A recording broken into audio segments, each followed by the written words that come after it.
दोस्तों, आखिर बीजेपी वो कौन सी चालाकी कर रही है जिसके वजह से वो संसद के अंदर और संसद के बाहर बार बार बच रही है, अब भी बच रही है।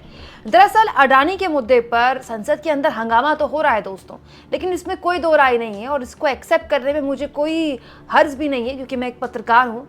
विपक्ष की पार्टियां, चाहे वो कांग्रेस हो चाहे वो दूसरी पार्टियां हो, आम आदमी को अब भी ये बताने में नाकाम रही हैं कि आखिर अडानी ने अगर घूस की पेशकश की, अडानी की कंपनी ने अगर घूस की पेशकश की अधिकारियों को, तो फिर इससे आम आदमी को क्या नुकसान है। एक्चुअली में अडानी का जो सो कॉल्ड घोटाला है, इसमें आम आदमी का पैसा कैसे नुकसान में गया, आम आदमी को कैसे उसके साथ खिलवाड़ किया गया, ये बताने में अब तक चाहे वो कांग्रेस पार्टी हो चाहे वो दूसरे दल हो, नाकाम रहे हैं। लेकिन यकीन मानिए, जो काम करने में बाकी लोग नाकाम रहते हैं वो ध्रुव राठी कर देते हैं। ध्रुव राठी ने दोस्तों एक धमाकेदार वीडियो शेयर किया है कल, और कल से उनकी वीडियो में जबरदस्त तरीके से व्यूज आ रहे हैं, और ये वीडियो अडानी के मुद्दे पर है। अडानी का 2000 करोड़ का वो ब्राइबरी केस, वो घूस कांड, जिसको लेकर उनके खिलाफ अरेस्ट वारंट भी इशू हो गया है। उनके खिलाफ नहीं, उनके आसपास के जितने करीबी लोग थे उन सब के खिलाफ अरेस्ट वारंट इशू हो गया है। दोस्तों, ये मामला तो बहुत बड़ा, इस पे खबरें भी बहुत बनी, मैंने भी आपको बहुत वीडियोस दिखाई, लेकिन आप राह चलते अगर किसी आदमी से पूछ ले कि अडानी का ये घूसकांड है क्या, तो वो बता नहीं पाएगा। एक्चुअली में आम आदमी को अब तक विपक्ष उतनी आसानी से आसान भाषा में समझाने में नाकामयाब रही जितनी ध्रुव राठी ने समझा दिया। दोस्तों, करीब 27.5 मिनट का ध्रुव राठी का ये वीडियो है, जिसमें ध्रुव राठी बड़ी आसानी से समझाते हैं कि कैसे 2000 करोड़ की रिश्वत देने का आरोप अडानी की कंपनी पर लगा। यूएस की अदालत में इंडीट कर दिया गया, इंडीट मतलब चार्जशीट तक फाइल कर दी गई। हालत ये हो गई दोस्तों कि जो काम न्यूज़ चैनल्स को करने चाहिए थे वो ध्रुव राठी ने कर दिखाई। ये देखिए, वो चार्जशीट की कॉपी भी ध्रुव राठी ने अपनी वीडियो में शेयर की है, जो मैं आपके सामने इस वक्त रख रही हूँ। तो आसान भाषा में अगर ध्रुव राठी के इस वीडियो को मैं और इजीली आपके सामने रखूँ दोस्तों, तो ध्रुव राठी बताते हैं कि ये जो पूरा का पूरा मामला है साल 2020 से शुरू होता है। जून साल 2020 में अडानी की कंपनी को सोलर डेवलपमेंट कॉन्ट्रैक्ट मिला। भारत की कंपनी है, ये सरकारी कंपनी है। दरअसल इसके जरिए दोस्तों अडानी की कंपनी अडानी ग्रीन बहुत पैसा कमाने वाली थी, और इस पूरी कंपनी को चलाते हैं गौतम अडानी के नेफ्यू सागर अडानी। दोस्तों, इस वीडियो में ध्रुव राठी बताते हैं कि साल 2020 के आसपास अडानी ग्रुप ने सरकारी अधिकारियों को रिश्वत देने का प्लान बनाया। सोचिए, ध्रुव राठी ने सागर अडानी के, गौतम अडानी के नेफ्यू के व्हाट्सएप मैसेजेस तक अपने इस वीडियो में दिखा दिए। सोचिए, ये काम देश के राजनीतिक दलों को करना चाहिए, जो कि ध्रुव राठी कर रहे हैं। जब मार्केट में अडानी ग्रीन के इस कॉन्ट्रैक्ट को लेकर जानकारी मिली, तो अचानक से अडानी ग्रीन कंपनी की किस्मत पलट गई, मार्केट में उसकी वैल्यू बढ़ गई। लेकिन दिक्कत तब शुरू हुई जब अमेरिका की सिक्योरिटी एक्सचेंज कमीशन ने इस पर जांच शुरू कर दी, और ये जांच लंबी चली। दोस्तों, ये सवाल भी उठता है कि अडानी की कंपनी इस पूरे के पूरे मामले में अगर जो भी कर रही थी, तो उसका जो कॉन्ट्रैक्ट हुआ वो सरकारी कंपनी से हुआ, भारत की सरकारी कंपनी से हुआ। जो आरोप लगे वो भी भारत के सरकारी अधिकारियों को घूस देने के आरोप लगे, भारत की अलग अलग राज्य सरकारों पर लगे। तो अमेरिका में क्यों अरेस्ट वारंट इशू हुआ, अमेरिका ने क्यों जांच की, इसका भी आसान भाषा में, हालांकि मैं भी आपको बता चुकी हूँ इस बारे में।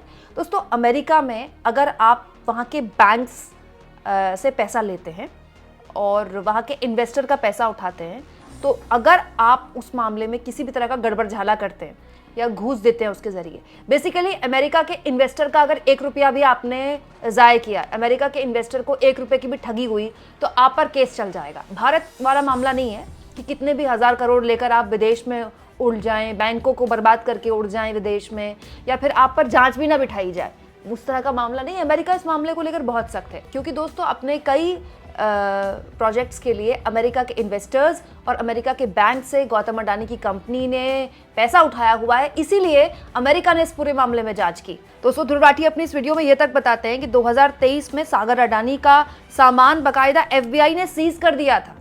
FBI ने गौतम अडानी के नेफ्यू सागर अडानी का सामान सीज किया, उनका लैपटॉप, फोन, ये सब वगैरह सीज किया गया है। 31 अक्टूबर को गौतम अडानी के खिलाफ अरेस्ट वारंट इशू हुआ, और उनके साथ साथ 8 लोग भी इस मामले में, उनके आसपास के जो करीबी लोग हैं वो भी इस मामले में आरोपी हैं। दोस्तों, गौतम अडानी का मामला बहुत सीरियस है, क्योंकि इसमें कॉर्पोरेट भ्रष्टाचार है, इसमें क्रोनी कैपिटलिज्म है, इसमें सरकार से उनकी सीधी मिलीभगत है। लेकिन दिक्कत ये है, मैं पिछले कई सालों से इस मामले को जब से पत्रकार के तौर पर करीबी से देख रही हूँ, दिक्कत ये है कि बहुत टेक्निकल मामला है। लेकिन ऐसा नहीं है कि आप इस टेक्निकल मामले को लोगों तक नहीं पहुँचा सकते। अगर आप हमारे देश के राजनीति पर लिखी गई किताबों को पढ़ें और उस दौर को समझें, तो राजीव गांधी के सरकार के दौरान एक बोफोर्स मामला हुआ था। और दोस्तों उस वक्त भी लोगों के बीच ये समझाना, लोगों को ये बताना कि राजीव गांधी की सरकार में बोफोर्स कांड हो गया और हथियारों की एवज में बड़े स्तर पर घूसखोरी कांड हो गई, सरकार को घूस दी गई, बहुत मुश्किल था। सोचिए उस वक्त तो भारत का लिटरेसी रेट भी बहुत कम था और ये बोफोर्स का मामला भी विदेश से उठा था, भारत में कोई जांच नहीं बैठी थी। और तब तो दोस्तों सोशल मीडिया छोड़िए, मेन स्ट्रीम मीडिया भी नहीं होती थी, ले देखिए एक ही न्यूज चैनल होता था, दूरदर्शन। लेकिन फिर भी उस वक्त की जो विपक्षी पार्टियां थी, वो विपक्षी पार्टियां ही नहीं, खुद राजीव गांधी के सहयोगी, वो इस बात को आम लोगों को समझाने में कामयाब रहे, बार बार कामयाब रहे कि देखिए राजीव गांधी की जो पूरी की पूरी सरकार है वो घूसकांड में लिप्त है और इन्होंने घूस ली हथियारों के दम पर, और ये नेशनल सिक्योरिटी का मामला है, राष्ट्रीय सुरक्षा के साथ इन्होंने खिलवाड़ किया। तब से लेकर अब तक जब भी कांग्रेस की पूर्व की सरकारों पर भ्रष्टाचार के आरोप विपक्ष लगाता है, बीजेपी लगाता है, आज भी बोफोर्स का जिक्र करता है। हालत ये हो गई कि बोफोर्स कांड की वजह से राजीव गांधी की सरकार चली गई थी। तो ऐसा नहीं है कि बहुत टेक्निकल मसले आप आम आदमी को समझा नहीं सकते। आम आदमी को समझाने का आपका एक तरीका होना चाहिए। मुझे ऐसा लगता है कि विपक्षी पार्टियां अब तक उस तरीके को समझ नहीं पाई हैं। अब इस पूरे मामले में देखिए, अडानी के मामले में पहले हिंडनबर्ग रिपोर्ट आई, फिर हिंडनबर्ग की दोबारा से रिपोर्ट आई जिसमें सेबी चीफ माधवी पुरी बुच की संलिप्तता दिखी। उसके बाद अब ये मामला आ गया जब यूएस कोर्ट ने सीधे अरेस्ट वारंट ही इशू कर दिया। ऐसा नहीं है कि ये मामला संगीन नहीं है, मामला बहुत संगीन है। ये मामला इतना संगीन है कि गौतम अडानी की गिरफ्तारी हो सकती थी भारत में, लेकिन ये मामला उस तरह से लोगों के बीच पहुंचा नहीं पाया विपक्ष। और दोस्तों इसमें विपक्ष की बहुत सी कमियां भी हैं, क्योंकि आप देखिए अडानी के मुद्दे पर संसद के अंदर भी एक आप विपक्ष को नहीं कर पा रहे हैं। और ऐसा नहीं है कि अडानी के मुद्दे पर विपक्ष हमलावर नहीं था।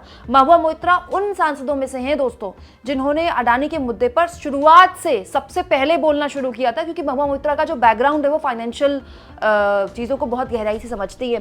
संजय सिंह ने जितनी मजबूती से इतनी कम संख्या के आम आदमी पार्टी के सांसदों के साथ भी संसद के अंदर, संसद के बाहर ये मामला उठाया, बहुत कम लोगों ने उठाया कांग्रेस पार्टी के। मोदी अडानी भाई भाई देश बेच के खाई मलाई, ये जो नारा है दोस्तों संजय सिंह का दिया हुआ है पिछले लोकसभा में, और इसका उनको खामियाजा भुगतना पड़ा। संजय सिंह की सांसदी चली गई, इसके अलावा महुआ मोइत्रा की सांसदी चली गई, राहुल गांधी ने भी इसका खामियाजा भुगता है।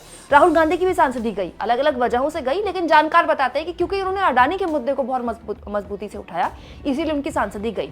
अडानी के मुद्दे पर यह भी बात सही है दोस्तों, राहुल गांधी जितनी मजबूती से अपनी बात रखते रहे हैं संसद के अंदर, संसद के बाहर इतना कोई नहीं रखता रहा, लेकिन एक जिम्मेदारी राहुल गांधी और कांग्रेस पार्टी निभा चुकी है, इस मुद्दे को लोगों तक पहुंचाना। अब भले ही आम आदमी को यह ना पता हो कि अडानी ने क्या किया अमेरिका वाले मामले में जिसमें उनको अरेस्ट वारंट इशू हुआ, लेकिन इतनी जानकारी आम आदमी तक पहुंच गई है। इस सरकार के मुखिया और अडानी के बीच में कुछ तो मिली भगत है, लेकिन सरकार इससे डरती नहीं है। अगर डरती दोस्तों तो अभी 2 दिन पहले राइजिंग राजस्थान नाम का एक कार्यक्रम था, राजस्थान का इन्वेस्टर समिट था, वहां गौतम अडानी मोदी जी के बिल्कुल पास खड़े हुए थे।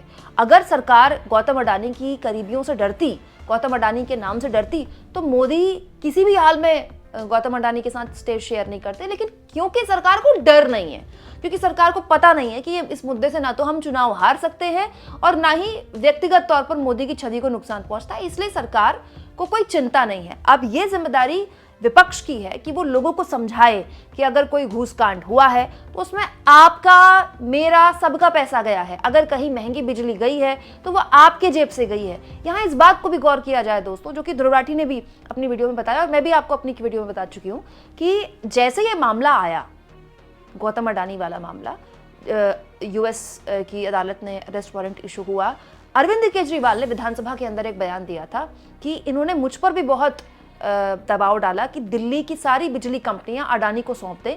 अगर मैं ऐसा करता तो दिल्ली के लोगों को फ्री बिजली नहीं दे पाता। अब तो मुझे लगता है कि मेरी जो गिरफ्तारी हुई थी वो भी इसीलिए हुई थी क्योंकि मैंने अडानी को सारी दिल्ली की बिजली कंपनियां नहीं सौंपी। और एग्जैक्टली ये जो अरेस्ट वारंट वाला मामला है ये इसी तरह का है। बिजली की खपत, बिजली राज्य सरकारों को बेचना, जिससे अडानी को बहुत फायदा होना था। अब दोस्तों गेंद जो है वो विपक्षी पार्टियों के बीच है। आधा काम विपक्षी पार्टियां कर चुकी हैं, अब मजबूती से उनको पूरा काम इस मामले में करना होगा। अगर वो ऐसा नहीं कर पाती हैं तो संसद के अंदर हंगामा होता रहेगा, संसद स्थगित होती रहेगी, लेकिन ये सरकार इस मामले से भी बच जाएगी दोस्तों। और अगर ऐसा होता है तो जाहिर तौर पर ये विपक्षी पार्टियों की न केवल हार है बल्कि उनकी एकता में भी चोट करेगी, जिसके ट्रेलर आपको संसद के अंदर और बाहर दिखने लगे हैं। आपको क्या लगता है दोस्तों, जो काम ध्रुव राठी कर सकते हैं क्या वो देश की विपक्षी पार्टियां नहीं कर सकती? कमेंट बॉक्स में जरूर लिखें और जितना हो सके दोस्तों चैनल को शेयर करें, सब्सक्राइब करें और थैंक्स और ज्वाइन के ऑप्शन से अगर आप चाहें तो कुछ आर्थिक मदद भी चैनल की जरूर करें।